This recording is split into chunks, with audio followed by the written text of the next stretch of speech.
The Penberthy family grow dryland winter and summer crops including wheat, chickpeas, sorghum and canola across almost 3,000 hectares at their properties near Ballatta, between Narrabri and Moree in northern New South Wales. As well as being a grain grower, Drew Penberthy runs an agronomy service that collaborates with the Northern Grower Alliance, and, in partnership with Moree agronomist Rob Long, runs Crown Analytical Services, which does stubble testing for crown rot and soil testing for nematodes. Well, the testing service is purely just stubble tests, so you can go into your farming, to your rotation and go, righto, in 2013 this is my level of crown rot.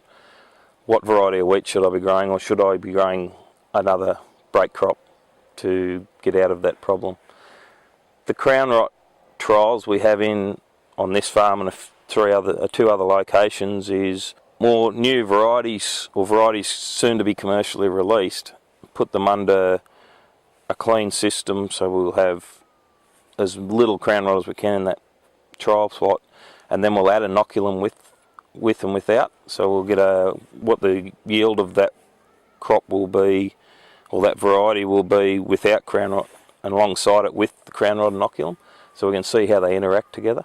Crown rot, nematodes and an unexpected drop in protein levels dealt the district's grain growers a hefty blow in the 2012 winter crop season, costing the area about $30 million.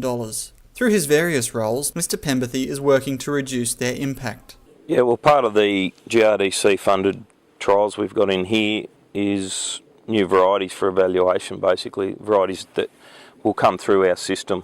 Some of the new varieties that are coming through are showing a lot of promise, actually. They're going really well under the crown rot pressure compared to our old varieties, so we've got standards in there as well.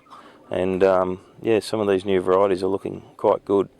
I suppose we had 80 people here at the trials last year, so all those people have had a look at these new varieties. So instead of us taking 5 years to implement a new variety, fitting it in our system and finding where it fits, now we've got these trials, we sort of know where we think those varieties are going to fit before they're released. So as they're released, we get an instant adoption rate, which I think is going to change the industry quite quickly. Mr. Penberthy says the simplest way to minimise crown rot is rotation.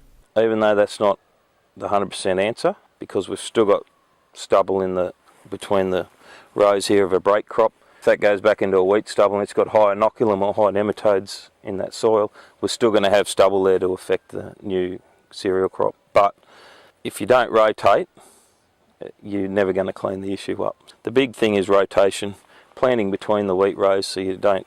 So if it's got for crown rot to affect the next cereal, it's actually got to physically touch last year's stubble or the previous year's stubble. If you can plant between the rows, you might be able to eliminate a fair bit of that as well, and having the rotation also helps with that.